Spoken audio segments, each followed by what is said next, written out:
여러분 안녕하십니까? KBC 8시 뉴스 시작합니다. 방금 서울 뉴스에서 보신 것처럼 45주년 5.18 민주화운동 기념일을 하루 앞둔 오늘 광주 도심에 자리 잡은 금호타이어 공장에서 큰 불이 났습니다. 완전 진화까지는 일주일 이상 걸릴 것으로 보이는데요. 먼저 박승현 기자가 보도합니다. 시커먼 연기가 100m 높이까지 치솟으며 하늘을 뒤덮습니다. 불길은 축구장 5개 크기의 공장을 빠른 속도로 집어삼킵니다. 오늘 오전 7시 11분쯤 금호타이어 광주 공장에서 큰 불이 났습니다. 연기가 계속 나면서 폭발음 소리가 강하게 들린 적이 있었어요. 그것 때문에 좀 불안함이 많고 이곳에서 좀 대피를 해야 되는지. 이 불로 직원 1명과 소방관 2명이 다치고 직원 400명이 긴급 대피해 타이어 생산이 전면 중단됐습니다. 불은 고무를 예열하는 장치에서 원인을 알 수 없는 불꽃이 튀면서 발생했습니다. 불이 나자 소방당국은 대응 2단계를 발령하고 헬기 8대를 비롯해 장비 100여 대와 진화 인력 350여 명을 투입했습니다. 하지만 불이 난 건물에 생고무 20톤과 많은 양의 가연성 물질이 보관돼 있어 진화에 어려움을 겪고 있습니다. 축구장 크기의 건물에 지금 화재가 발생돼 있고 내부에는 고무 사재들이 다량이 포함되어 있어서 아마 그 화재가 진압되기는 어렵고. 소방당국은 불이 총 2개 구역으로 나뉜 전체 공장의 절반을 완전히 태운 뒤 꺼질 것으로 보고 완전 진화까지 일주일 이상 소요될 것으로 내다봤습니다. KBC 박승현입니다. 금호타이어 광주 공장 화재를 진화하기 위해 국가소방동원령이 발령됐는데요. 검은 연기와 매캐한 내음, 잿가루가 퍼지면서 시민들도 불편을 겪고 있습니다. 신대희 기자가 보도합니다. 불이 난 건물은 타이어 원재료인 생고무를 화학약품으로 녹이는 곳입니다. 타이어와 생고무 20톤이 쌓여 있고 불에 탄 건물이 3차례에 걸쳐 무너지면서 진압도 쉽지 않습니다. 샌드위치 패널 구조 건물이 빼곡하게 붙어 있어 불길은 내부 통로를 타고 옆 건물로 순식간에 번졌습니다. 불길이 빠르게 확산하자 소방청은 국가소방동원령을 발령했습니다. 타이어 공장이다 보니까 일반 작은 펌프나 물탱크보다는 이제 고성능 화학차가 각 시도에 막 분포가 되어 있거든요. 그걸 좀 강주로 많이 좀 불러들인 그런 동원령이라 보시면. 고성능 화학차 15대, 헬기 8대를 비롯해 대원 350여 명 등 가용 인원과 장비를 최대한 투입해 연소 확산을 막고 있습니다. 광주 도심에 검은 연기가 계속 확산하면서 시민들의 불편과 불안도 커지고 있습니다. 현재까지 유해 화학 물질은 검출되지 않았지만 창문을 열기 어렵습니다. 주변 도로도 통제돼 외출하기 힘듭니다. 분진이 계속 아파트 쪽으로 몰려와서 주민들 피해도 좀 심각하고. 지금 불도 안 잡히고 계속 주위 환경은 점점 이제 매캐한 연기 때문에 숨쉬기도 좀 곤란할 정도고, 안 그래도 저 기관지도 좀 별로 안 좋은데 계속 이게 냄새가. 광주시와 광산구는 금호타이어 공장 주변 아파트 32곳의 주민들에게 보건용 마스크 1만여 개를 긴급 지원했습니다. 화재 현장에서는 진화에 쓰였던 오염수도 발생하고 있어 차단 작업도 하고 있습니다. 당국은 광주여자대학교에 400세대가 머물 수 있는 대피 장소를 마련해 원하는 주민들이 머물 수 있게 할 계획입니다. KBC 신대입니다. 금호타이어 광주 공장에서 난 불은 13시간이 넘은 지금까지도 꺼지지 않고 있는데요. 현장에 나가 있는 취재기자 연결해 보겠습니다. 조경원 기자, 지금도 진화 작업이 계속되고 있나요? 네, 그렇습니다. 화재 발생 13시간이 지났지만 공장에서는 여전히 검은 연기가 뿜어져 나오고 있습니다. 매캐한 연기 때문에 이렇게 마스크를 쓰지 않으면 호흡도 곤란한 상황입니다. 오전 10시에 내려진 국가소방동원령은 지금도 발효 중입니다. 소방당국은 일반 펌프차 26대의 위력을 가진 대용량 포방사 시스템을 현장에 투입했습니다. 중장비를 이용해 공장 지붕을 제거하고 헬기 11대를 동원해 진화 작업에 총력을 쏟고 있습니다. 하지만 공장 안 고무 탓에 화재 진압까지 최장 일주일이 걸릴 것으로 전망됩니다. 고무는 한번 불이 붙으면 잘 꺼지지 않는 특성이 있는데 불이 난 곳에는 생고무 약 20톤이 보관되어 있었습니다. 또 공장동은 화재에 취약한 샌드위치 패널 구조로 돼 있고 건물들이 일렬로 연결돼 있어 불이 순식간에 번진 것으로 전해졌습니다.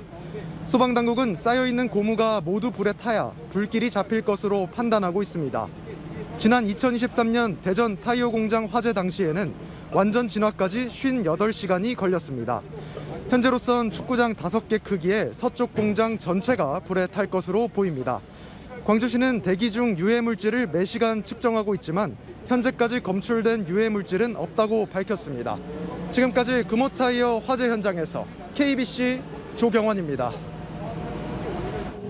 금호타이어 광주 공장 화재로 인해 광주 지역 완성차 공장의 생산 차질은 없는 것으로 파악됐습니다. 광주시에 따르면 기아차 광주 공장은 복수업체를 통해 타이어를 공급받고 있어 차 생산에 문제는 없는 것으로 확인됐습니다. 광주 글로벌 모터스 또한 복수업체로부터 타이어를 공급받아 생산 차질은 없는 것으로 나타났습니다. 다만 광주 글로벌 모터스 일본 수출 물량인 전기차 400대의 경우 금호타이어 생산 타이어를 사용해 차질이 우려되고 있습니다. 제45주년 5.18 민주화 운동 기념일이 하루 앞으로 다가오면서 추모 분위기가 고조되고 있는데요. 국립 5.18 민주묘지에는 참배객들의 발길이 계속됐고 금남로 일대에서는 연극과 행진 등 5.18 정신을 기리는 행사가 종일 이어졌습니다. 고우리 기자입니다. 하얀 소복을 입은 5월 어머니들이 재단에 헌화합니다. 계엄군의 총칼에 쓰러진 가족을 떠올리면 45년이 지난 지금까지도 눈물이 멈추지 않습니다. 가면 갈수록 엉뚱하고 지가 가서 대모라도 하다 죽었다 하면 덜이라도 분한디 그 친구들하고 갔다 오다가 그래 차에서 그렇게 죽은지도 모르게 죽었어요. 올해는 12.3 비상계엄을 극복하며 5.18 정신을 떠올린 참배객들의 발길이 계속됐습니다. 5.18 민주묘지를 다녀간 참배객 수는 이번 달에만 4만 명이 넘습니다. 시국이 좀 어지럽긴 했지만 그래도 그런 시국인 만큼 더욱더 5.18을 통해서 우리나라의 민주주의가 더욱더 발전하는 계기가 되었으면 하는 바람입니다. 전야제가 11년 만에 주말에 열리는 데다 한강의 노벨상 수상 등 5.18에 대한 관심이 높아지면서 금남로 일대도 평소보다 많은 인파가 모였습니다. 시민들은 주먹밥 나눔, 전두환 잔재청산 서명운동 등에 함께하며 5.18 진상규명을 촉구했습니다. 45년 만에 그 내란, 군사 쿠데타가 다시 일어났습니다. 잘못된 역사를 단죄하지 않았기 때문에 그런 일이 일어났다고 생각합니다. 금남로 일대에선 전야제 이후에도 대동 한마당과 마당극 등 심야 행사가 이어지면서 5.18 추모 열기를 한층 고조시킬 예정입니다. KBC 고울입니다. 12.3 내란 사태 이후 탄핵과 파면 촉구 집회에서는 어김없이 님을 위한 행진곡이 울려 퍼졌는데요. 한때 5.18 기념식에서조차 재창이 금지되는 등 왜곡의 대상이 되기도 했지만 지금은 민주주의와 저항의 상징으로 자리 잡았습니다. 제45주년 5.18 민주화운동 기념일을 앞두고 김종률 작곡가를 만나봤습니다. 임경섭 기자의 보도입니다.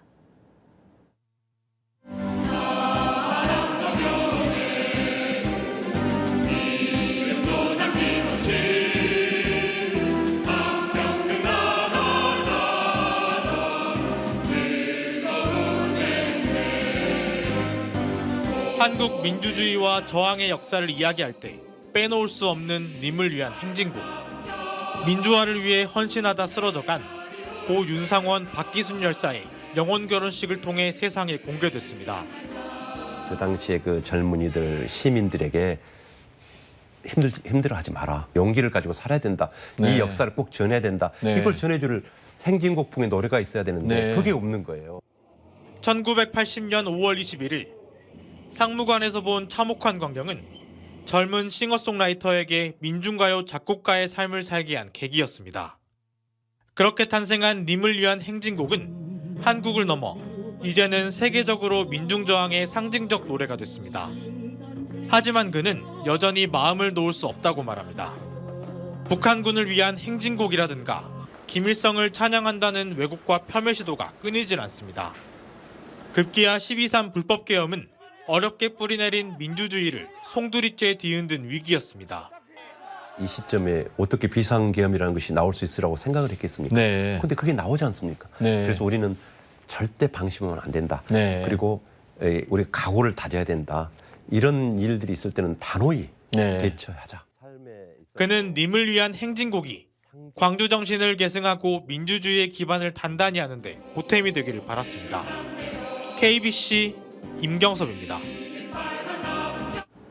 5.18 민주화운동 45주년을 하루 앞두고 민주당과 국민의힘 지도부가 광주를 찾아 유세에 나섰는데요.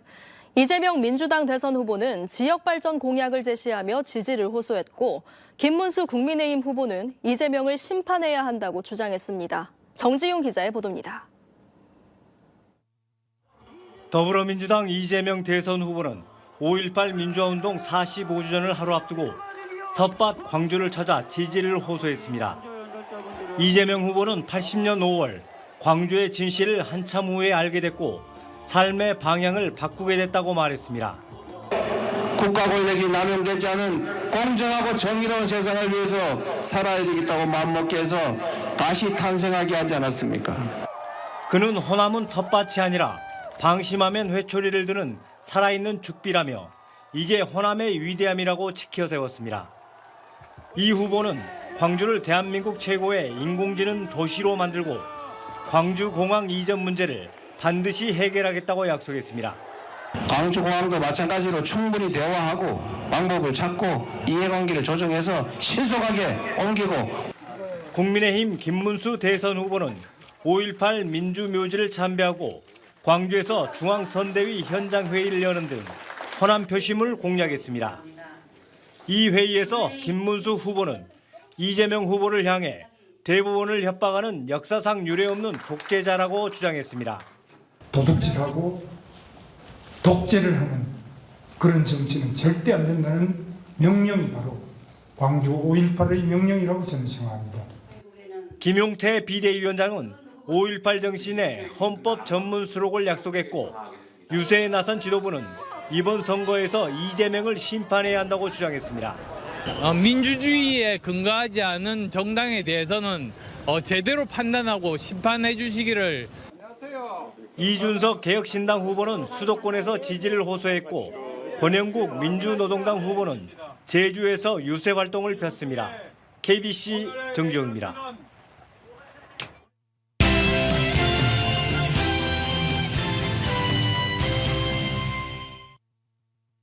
직격 인터뷰, 오늘은 김용태 국민의힘 비상대책위원장과 이야기 나눠보겠습니다. 김 위원장님 안녕하세요. 안녕하세요.